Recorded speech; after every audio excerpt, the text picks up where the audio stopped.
सभी को नमस्कार। स्वाध्याय भूगोल परिवार में आप सभी विद्यार्थियों का स्वागत है। जैसे कि आपको पीछे हेडिंग दिख ही रही है। आज जो हमारा सेशन का जो टॉपिक है वो है राजस्थान पुलिस कांस्टेबल भर्ती परीक्षा 2025।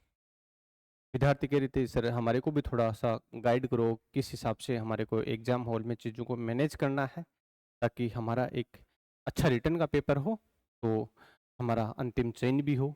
इससे लेकर के उनकी क्वेरी आ रही थी, मैसेज आ रहे थे, तो सोचा इस पर एक छोटा सा सेशन ले लेते हैं ताकि एक राजस्थान पुलिस की जो तैयारी करने वाले विद्यार्थी हैं उनके लिए भी थोड़ा सा एक अच्छा मार्गदर्शन हो जाए। ठीक है ना। सबसे पहले हम इस पर जो बेसिक बातें हैं उन पर चर्चा करते हैं। ठीक है। जो जानकारी के लिए होनी चाहिए विद्यार्थियों के पास में। और दूसरा फिर हम एग्जाम हॉल में किस हिसाब से उस पेपर को मैनेज करना है, ठीक है, किस हिसाब से ओमार सीट को भरना है आपको, इन सारी बातों पर चर्चा करेंगे हम। तो उससे पहले जैसे जो राजस्थान पुलिस कांस्टेबल भर्ती परीक्षा है उसमें 9 सितंबर को 9 सितंबर को इन परीक्षा से संबंधित एक तो परीक्षा केंद्र डाल दिए गए हैं साइट पर। परीक्षा के केंद्र के साथ साथ में परीक्षा कौन से जिले में होगी, परीक्षा का जिला से संबंधित सूचना, और इसके साथ ही जो तीसरी बात है वो है कौन सी पारी में परीक्षा होगी। इन तीनों की सूचना 9 सितंबर को है वो इसमें जो एडीजे जो भर्ती बोर्ड है उसने डाल दी है सूचना। और जो भी विद्यार्थी इस भर्ती परीक्षा में शामिल हो रहे हैं वो साइट पे जाकर के जैसे www.rajasthan. या पर police.rajasthan.government.in पर जाकर के देख सकते हैं उनका कि परीक्षा केंद्र कहाँ आया है, साथ में जिला कौन सा अलॉटमेंट हुआ है और कौन सी पारी में उनकी परीक्षा है। देखो, राजस्थान पुलिस की जो परीक्षा है वो एक तो इसमें 13 सितंबर को होगी, ठीक है, और एक है वो 14 सितंबर को, यानी 2 डेट में इसकी परीक्षा हो रही है। ये वाली परीक्षा सेकंड पारी में हो रही है और ये वाली परीक्षा प्रथम और सेकंड पारी दोनों में हो रही है। यानी 13 तारीख को जो परीक्षा होगी वो सेकंड पारी में होगी और 14 तारीख को जो परीक्षा होगी वो फर्स्ट और सेकंड दोनों पारियों में होगी। तो यहाँ पर 9 सितंबर को सूचना डाल दी तो विद्यार्थी का परीक्षा केंद्र कहाँ है, कौन सा जिला उसको अलॉटमेंट हुआ है और कौन सी पारी में उनकी परीक्षा है होगी, तो इससे संबंधित सूचना आपको उसमें साइट पर जाकर के देखोगे तो मिल जाएगी। ठीक है ना। इसके साथ ही 11 सितंबर को 11 सितंबर को आप, तो मैं साइट का नाम ही लिख देता हूं, www.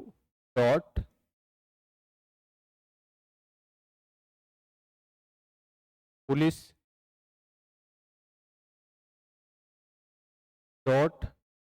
.राजस्थान .gov.in की साइट पर जाकर के आप 11 सितंबर को अपना प्रवेश पत्र डाउनलोड कर सकते हैं, क्योंकि 11 सितंबर को आपके प्रवेश पत्र है इस साइट पर अपलोड कर दिए जाएंगे। एक साइट और है वो आप देख लेना, ठीक है ना। तो 11 सितंबर को इस पर जाकर के आप अपने जो प्रवेश पत्र है,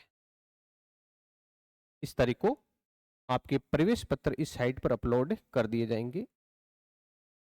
ये प्रवेश पत्र है वो आप अपनी SSO ID के माध्यम से निकाल सकते हैं, ठीक है ना। तो 11 तारीख को प्रवेश पत्र अपलोड हो जाएंगे। जैसे ही 11 तारीख को यानी कल प्रवेश पत्र अपलोड हो तो आप उस पर आराम से अपने जो दिशा निर्देश दिए हुए हैं उनको एक बार आराम से सारे दिशा निर्देशों को अच्छे से पढ़े और उसके साथ में चेक करें कि जो हमने 9 तारीख वाले में जो चेक करा था हमारे क्या परीक्षा के अंदर, जिला के अंदर और पारी, वो बिल्कुल हमारे उस प्रवेश पत्र में आई है या नहीं आई है, ठीक है ना। तो ये वाली सारी सिचुएशन आप देखोगे, ठीक है ना। 9 तारीख को ये सूचना हुई है और 11 तारीख को ये सूचना हुई है। बाकी आपका 13 और 14 तारीख को एग्जाम कंडक्ट हो रहा है। 13 तारीख में सेकंड पारी में और 14 में फर्स्ट और सेकंड दोनों पारियों में एग्जाम कंडक्ट हो रहा है आपका। ठीक है ना। तो ये तो थी बेसिक जानकारी।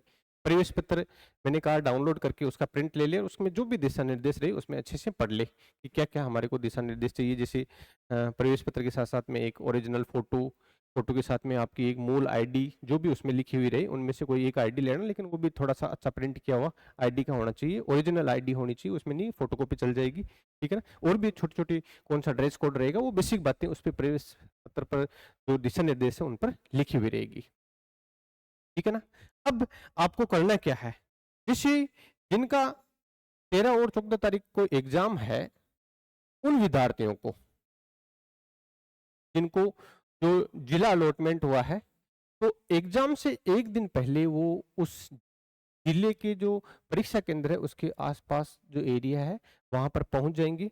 जैसे किसी का नागौर केंद्र आया है तो वो नागौर पहुंच जाएगा, अगर किसी का नागौर नहीं आया है, दूसरा जिला अलॉटमेंट हुआ है उसको, तो वहां वो पहुंच जाएगा। तो जो बेसिक बात जानकारी है, जिला केंद्र पर एक दिन पहले पहुंचे, ठीक है। जिला केंद्र पर एक दिन पहले पहुंच जाओगे तो आप अपना जो सेंट्रल अलॉटमेंट हुआ है वहां पे आप विजिट जरूर करके आए, और फिर देख ले कि उसके आसपास में ही कहीं आपकी रुकने की व्यवस्था हो जाए, ठीक है ना। तो जिला केंद्र का जरूर भ्रमण करें। जिला केंद्र पर आप फिर परीक्षा केंद्र पर जरूर भ्रमण करें, परीक्षा केंद्र का जरूर भ्रमण करें कि जो आपको परीक्षा केंद्र अलॉटमेंट हुआ है वो यही है या नहीं है, ठीक है। तो अच्छे से आप उसका भ्रमण करें, और उसके साथ ही एग्जाम से एक दिन पहले आप वापस साइट पर जाएंगे और देखेंगे कि जो आपको प्रवेश पत्र अलॉटमेंट हुआ है, और उस समय जो एक दिन पहले जो साइट पर प्रवेश पत्र अलॉटमेंट हुआ है वो सारे डाटा मिक्स सेम तो है ना। परीक्षा केंद्र आपको जो उसमें हो रहा है वो इसमें है, जिला केंद्र वो इसमें है वो इसमें है, क्योंकि कई बार क्या होता है ऐसी स्थिति आ जाती है कि एंड टाइम पर फिर वो परीक्षा केंद्र बदलते हैं। तो कई बार कुछ विद्यार्थियों के बदलते हैं तो वो एक दिन पहले ही उसका चेक कर ले कि उसको जो पहले अलॉटमेंट हुआ था वही केंद्र है या नहीं है, कंफर्म हो जाएगा तो थोड़ी सी तसल्ली रहेगी, ठीक है ना। ये बातें तो थी जो बेसिक जानकारी आपको ध्यान में रखनी है।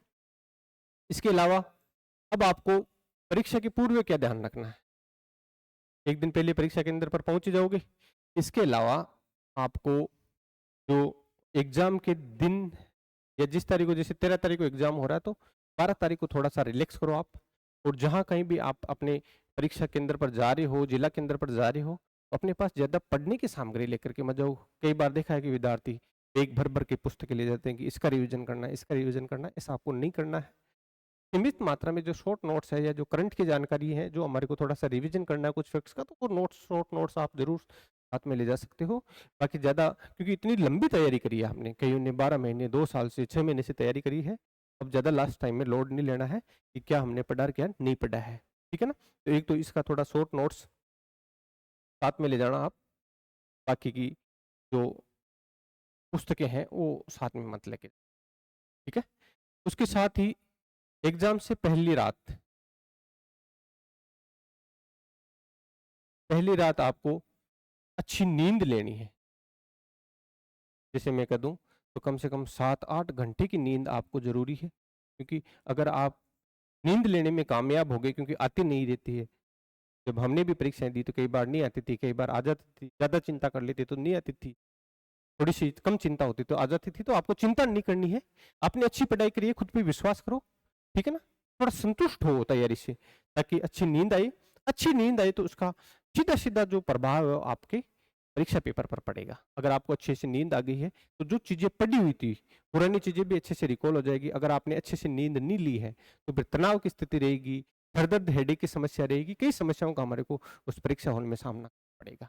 तो अगर ऐसी स्थिति किसी विद्यार्थी के साथ में रहती है तो वो जरूर जो हेडेक वाली जो टेबलेट है, जिनको सर दर्द रोकने वाली जो टेबलेट है वो साथ में लेके जाए, और जब जरूरत पड़े तो ले ले, क्योंकि कई बार वहाँ सर दर्द होने लग जाता है पेपर के बीच में, तो फिर जो क्वेश्चन अटेंड करने होते हैं वो हमारे से नहीं हो पाते हैं, क्योंकि चीज़ें रिकॉल नहीं हो पाती, सर दर्द होता है, शारीरिक पीड़ा होती है, तो फिर चीज़ें हैं वो सही अनुरूप नहीं रहती है। तो इस चीज़ का थोड़ा सा विशेष तौर से ध्यान देंगे। इसका सबसे बेस्ट उपाय है कि आराम से अच्छे से नींद ले ले।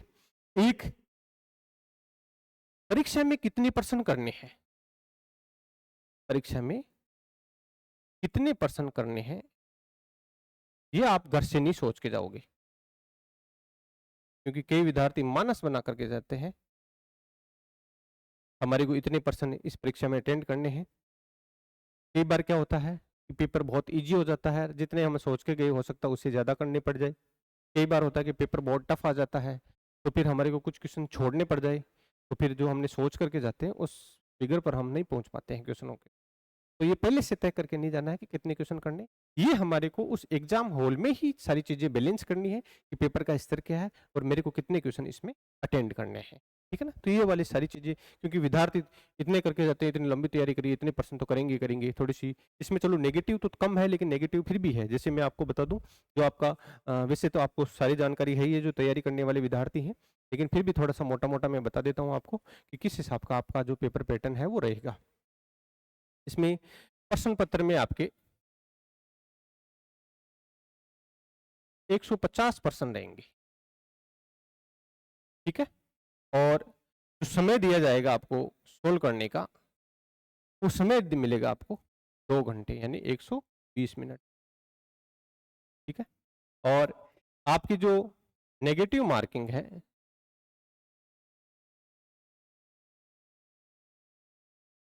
वो रहेगी आपकी, जहां तक मेरे को पता है 1/4। आप एडवर्टाइजमेंट पर और देख लेना, क्योंकि मैंने सर्च करके देखा था तो उसमें यही शो हो रहा था। आप अपना प्रवेश पत्र भी, मैंने कहा था कि प्रवेश पत्र को इंस्ट्रक्शन बहुत अच्छे से पढ़ लेना, उसमें सारी चीजें क्लियर रहेगी। तो इसमें आपका 1/4 नेगेटिव मार्किंग रहेगा। तो ये वाला थोड़ा सा ज्यादा नहीं है, क्योंकि बाकी की जो आरपीसी वगैरह की एग्जाम्स होती है उसमें 1/3 होता है, तो वहाँ थोड़ा नेगेटिव ज्यादा मायने रखता है, 1/4 भी मायने रखता है, लेकिन यहाँ पर हम थोड़ी सी रिस्क ले सकते हैं। ठीक है ना, तो इस चीज का थोड़ा सा ये बेसिक जानकारी थी आप लोगों के लिए, वैसे सब पता है आपको।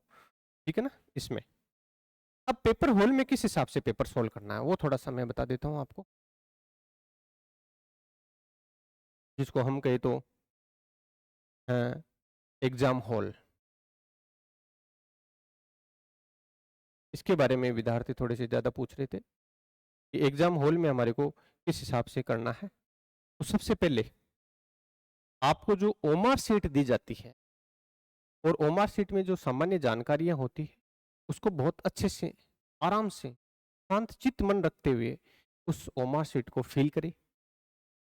जो भी सामान्य जाए, रोल नंबर हो, आपका नाम हो, कैटेगरी हो, जो भी जानकारी पूछी जाती है वो आराम से भरे, और भरने के बाद में जो गोले करे जाते हैं वो भी आराम से करें। कई बार विद्यार्थी क्या करते हैं, जल्दबाजी में गलत गोले भर देते हैं और फिर हड़बड़ा जाते हैं कि मेरा तो ये हो गया, फिर पेपर सोल्व करते हैं, बीच में ये चीजें याद आती है तो पेपर खराब हो जाता है, क्योंकि कंसंट्रेशन डिस्टर्ब होता है उसमें।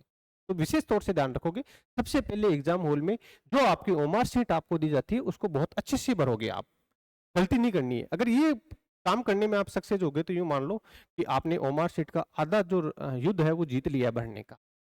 है ना, तो विशेष तौर से ध्यान रखोगे। ठीक है ना, ओमार सीट में जो सामान्य जानकारी है उसकी अच्छे से प्रविष्टि करोगे, अन्य से बिल्कुल अच्छे से उसको भरोगे। ठीक है ना, अब उसके बाद में आपके हाथ में पेपर आता है, तो पेपर में आप पहला राउंड लोगे। जैसे आपके पास पेपर आ गया, उसमें प्रथम राउंड, प्रथम राउंड में सिर्फ और सिर्फ आप वही क्वेश्चन सोल्व करोगे जो आपको 100% आ रहे हैं। ठीक है ना, सारे सारे पेपर को सोल्व कर लो और 100% आ रहे हैं। जैसे ही आपने फर्स्ट पेपर राउंड लिया और 100% आए, ठीक है ना, तो उसके बाद में आप अपनी ओमार शीट को भर दो। ये ज्यादा उलझना नहीं है, क्योंकि हमारे पास क्वेश्चन 150 है और समय 120 मिनट है, जिसमें रीजनिंग के क्वेश्चन भी रहेंगे। तो थोड़ा सा कैलकुलेशन वाले क्वेश्चन आ जाते हैं तो उसमें समय लगता है, वैसे ज्यादा टफ नहीं आते हैं, लेकिन फिर भी एक स्तर के आएंगे अच्छे खासे। तो ज्यादा उलझना नहीं है, आपको जो पहले 100% आए उसको अच्छे से सोल्व कर लो कम समय दे करके, और फिर उसके साथ में ओमार शीट भर दो। ठीक है ना, अब ओमार शीट मैं अलग से बता दूंगा कि ओमार शीट को किस हिसाब से भरना है। या तो जैसे 30-30 क्वेश्चन के हिसाब से भर दो कि पहले 30 क्वेश्चन भरे, फिर देख लिया कि हाँ 30 क्वेश्चन तक मैंने भर दिए हैं, पर्सन का क्रम और ओमार शीट का क्रम, फिर ऐसे करके 30-30 के हिसाब से आप इसको ओमार शीट को भर दो। उसके बाद में ऐसे ओमार शीट भरने के बाद में पहले राउंड वाले की फिर दूसरा राउंड लो। दूसरे राउंड में आपको एक तो फर्स्ट क्लिक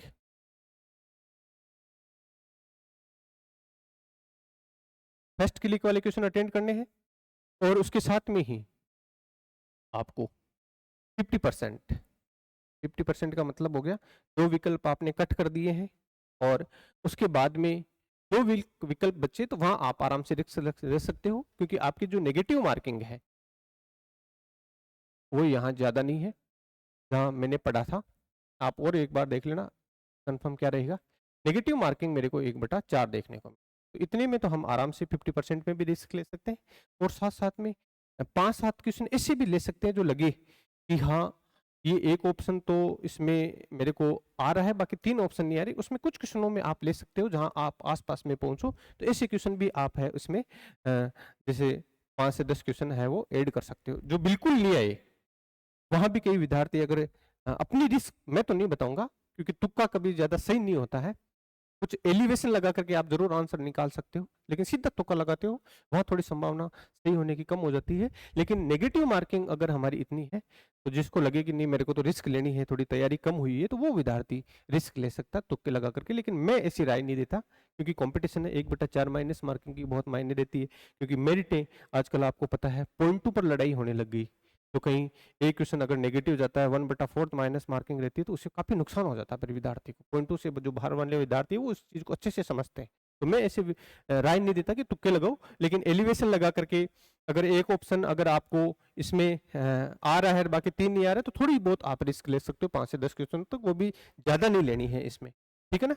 और उसके बाद में दूसरा राउंड होता है तो जल्दी से ओमार शीट भर दो। उसके बाद में अगर कोई जैसे रीजनिंग के क्वेश्चन थे और पहले दूसरे राउंड में सोल्व नहीं हुए थे फिर भी हमारे पास समय है, तो आप ऐसे क्वेश्चनों को 2-4 को सोल्व करने की कोशिश करो ताकि थोड़ा स्कोर बढ़ सके।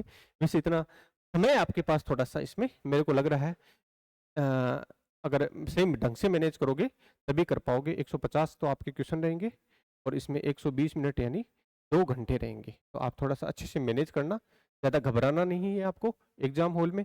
कई बार क्या होता है विद्यार्थी थोड़ी चिंतित हो जाता है, हो सकता है जैसे शुरू में पेपर सोल्व कर रहे हो आप, थोड़ी सी कठिन स्तर के आपको क्वेश्चन देखने को मिल जाए, विद्यार्थी घबरा जाता है, तो घबराना नहीं है आपको। अगर शुरू में थोड़ी सी इजी स्तर की अगर प्रश्न मिल जाए तो भी आपको घबराना नहीं है और नहीं आपको ज़्यादा एक्साइटेड होना है, ज़्यादा खुश होना है, क्योंकि इंसान जब घबरा जाता है तब गलती करता है, ज़्यादा एक्साइटेड खुशी होता है तब गलती करता है। अगर नॉर्मल रहोगे अच्छे से तो गलती होने की संभावना नहीं रहेगी। तो आराम से आप कठिन स्तर आए तो भी नहीं घबराना है, सरल आए तो ज़्यादा खुश नहीं होना है, आराम से अपने को अच्छे से मैनेज करते हुए क्वेश्चन पेपर को सोल्व करना है, ठीक है ना। उसके अलावा पेपर को अच्छे से पढ़े। मैं बार बार कहता हूँ विद्यार्थियों को, सिली मिस्टेक रहती है आजकल पेपर में। विद्यार्थी क्या करते हैं पेपर को जैसे क्वेश्चन आ रहा है ज्यादा एक्साइटेड हो जाते हैं तो क्वेश्चन को पूरा नहीं पढ़ते हैं कि लास्ट में सत्य है असत्य है सही है नहीं है है या नहीं है क्या पूछ रहा है, तो वो अगर पूरा पर्सन को अच्छे से पढ़ेगा तभी उसको सारी चीजें क्लियर होगी। अगर ज्यादा एक्साइटेड हो जाते हैं तो वहाँ विद्यार्थी गलत करते हैं और जब फिर आंसर की मिलाते हैं तब देखते हैं अरे ये मैंने क्वेश्चन गलत कर दिया, पूरा नहीं पढ़ा था, लास्ट में तो नहीं ये पूछ रहा था और मैंने है मान करके कर दिया। क्योंकि ऐसे क्वेश्चन देखने को मिलेंगे इस भर्ती में भी, आपको राजस्थान पुलिस में भी ऐसे क्वेश्चन देखने को मिलेंगे। तो विशेष तौर से आप ध्यान रखोगे क्वेश्चन पेपर को अच्छे से और बिल्कुल अच्छे से पढ़ना है, गलती नहीं करनी है क्वेश्चन पेपर में, ठीक है ना। और नहीं ज्यादा तनाव की स्थिति लेनी है, नहीं ज्यादा खुश होना है, विशेष तौर से ध्यान रखोगे। पेपर आपको कोशिश करना 2 राउंड में पूरा सोल्व हो जाए क्योंकि इतना ज्यादा समय नहीं है कि हम तीसरा राउंड भी ले ले। और इस हिसाब से फर्स्ट क्लिक वाले 50% वाले और जो एलिवेशन लग करके या एक ऑप्शन वाले पर आप थोड़ी बहुत रिस्क ले सकते हो क्योंकि माइनस मार्किंग 1/4 है, ठीक है ना। तो ये था आपका पेपर अटेंड करने का, ठीक है ना। बाकी अब अपन डिस्कस करते हैं ओमार शीट पर कि ओमार शीट को किस हिसाब से करा जाए। इसमें अगर ओमार शीट की बात करें तो पहले जो बात थी मैंने वो क्लियर कर दी है आपकी, इसमें प्रविष्टियां अच्छे से करोगे आप, कोई गलती नहीं करोगे क्योंकि शुरू में अगर हम गलती कर देते हैं ओमार शीट में तो फिर पूरे पेपर में वो बार बार याद आती है और फिर विद्यार्थी वहां पर और गलती कर देता है क्योंकि दिमाग आधा ओमार शीट पे जहाँ गलती करी है वहां जाता है, आधा पेपर सोल्व करते हैं वहां जाता है, तो पूरा कंसंट्रेशन सही पेपर को सोल्व करने में नहीं लगा पाते, तो वहां पर फिर हमारे को एक भारी नुकसान उठाने को मिलता है। तो आप इसका विशेष तौर से ध्यान रखेंगे, ठीक है ना। ओमार शीट के लिए ओमार शीट के लिए आप ये करना कि जैसे ही फर्स्ट राउंड होता है उसमें 30-30 के आपने या 50-50 के जो भी बनाए हैं तो उसमें प्रश्न का क्रम, प्रश्न पत्र का प्रश्न क्रम और ओमार शीट का जो आंसर क्रम है वो देखना कि सही है या नहीं है, ठीक है ना, वो सही है या नहीं है। कई बार क्या होता है विद्यार्थी सीक्वेंस से भरते हैं, बीच में कोई क्वेश्चन छोड़ा हुआ रहता है तो वो सीक्वेंस टूट जाती है। कई विद्यार्थियों के मैसेज मिलते हैं कि परीक्षा देने के बाद में सर ये गलती कर दी, तो ये विशेष तौर से ध्यान रखना आपको ओमार शीट भरते समय प्रश्न का क्रम और ओमार शीट में भरते समय क्रम को मिलान करते हुए ओमार शीट भरनी है, गोला आराम से करनी है, ज्यादा काटा छाटी भी नहीं करनी है और बिल्कुल खुद को एक नॉर्मल करते हुए आराम से ये ओमार शीट आपको इसमें भरनी है। तो इस बात का विशेष तौर से ध्यान रखेंगे, कई विद्यार्थी जो सीक्वेंस से भरते हैं वो ध्यान रखना, गलतियाँ चांसेज होने के बहुत ज़्यादा है अगर सीक्वेंस से भरते हो तो। अगर पर्सन का क्रमांक और ओमार शीट का क्रमांक अगर आप मिला करके भरोगे तो गलतियाँ नहीं होगी इसमें, ठीक है ना। गांठ-छाँट नहीं करनी है और ओमार शीट को समय पे भर लेनी है, सामान्य प्रविष्टियाँ भर लेनी है। तो ये सामान्य बातें थी, वो ओमार शीट को लेकर की थी, ठीक है ना। अब कुछ बातें मैं आपके साथ में डिस्कस करूँगा कि जैसे परीक्षा में 1 दिन पहले आप जा ही रहे हो परीक्षा केंद्र पर, तो वहाँ आप थोड़ा-सा आराम से खुद को सहज महसूस करना, ज़्यादा चिंता नहीं करनी है। उसके साथ में ही परीक्षा केंद्र पर आपको निर्धारित जो समय है परीक्षा का, उससे 2 घंटे पहले पहुँचना है, ठीक है ना? क्योंकि वहाँ जाओगे, आराम से बैठोगे तो सहज महसूस करोगे। और इसके साथ ही आपको अंदर एंट्री परीक्षा प्रारंभ होने के 30 मिनट पहले तक दी जाएगी। अगर कोई लेट होता है, तो वो स्वयं ज़िम्मेदार होगा, अंदर एंट्री नहीं देते हैं। 30 मिनट पहले ही दी जाएगी परीक्षा शुरू होने के। अगर कोई बाद में जाता है कि अभी तो परीक्षा शुरू होने से 20 मिनट बचे हैं, तो वहाँ एंट्री नहीं दी जाएगी आपको, ठीक है ना। तो समय पर पहुँच जाइए, विशेष तौर से ध्यान रखेंगे। अखबारों में पढ़ते हैं, बहुत सारे विद्यार्थी थोड़ी-सी लापरवाही की वजह से रह जाते हैं। तो ये वाली गलती आपको इसमें नहीं करनी है, समय पर पहुँचना है, ठीक है। 2 घंटे पहले पहुँच जाना ताकि आराम से एंट्री हो जाए। और थोड़ा-सा एग्ज़ाम सेंटर पे अगर हम पहुँच जाते हैं, तो एक जो बेचैनी सी रहती है कि कई बार क्या होता है ट्रैफिक जाम कार ऐसी चिंता होने लग जाती है, ठीक है ना? तो वो वाली स्थिति नहीं रहेगी, आप आराम से समय पे पहुँच जाओगे, तो थोड़ा-सा अच्छा ही फ़ील करोगे वहाँ पर, ठीक है? उसके साथ-साथ में किसी से एग्ज़ाम के दिन, परीक्षा के दिन झगड़ा नहीं करना है। बहुत सारे विद्यार्थियों को देखता हूँ परीक्षा के दिन छोटी-छोटी बातों को लेकर के वो झगड़ा कर लेते हैं।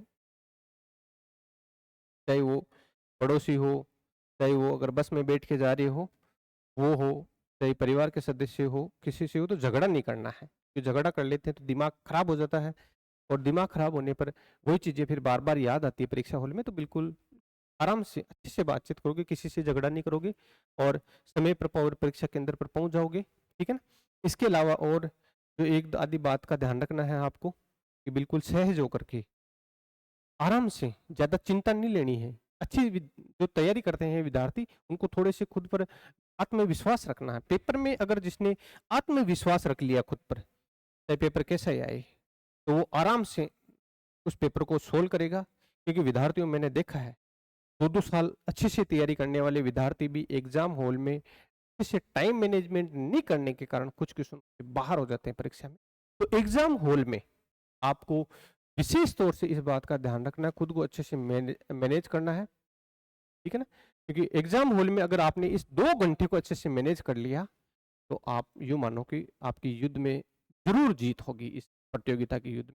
अगर जिसने यहाँ थोड़ी-सी गड़बड़ी कर दी, चाहे वो मार्कशीट भरने में हो, चाहे क्वेश्चन पेपर के प्रश्न पढ़ने में हो, ठीक है ना? चाहे समय पर वहाँ सेंटर पर नहीं पहुँचने, तो ये थोड़ी-सी आपको इन बातों का विशेष तौर से ध्यान रखना है, कॉन्फिडेंस लाना है, अच्छे से खुद पर विश्वास करना है, पेपर सोल्व करना है। ऐसे भी नहीं कि ओवरथिंकिंग करने लग जाओ, थोड़े से पेपर क्वेश्चन में ईज़ी आ रहे तो ज़्यादा एक्साइटेड हो जाओ, ज़्यादा खुश हो जाओ, ठीक है ना?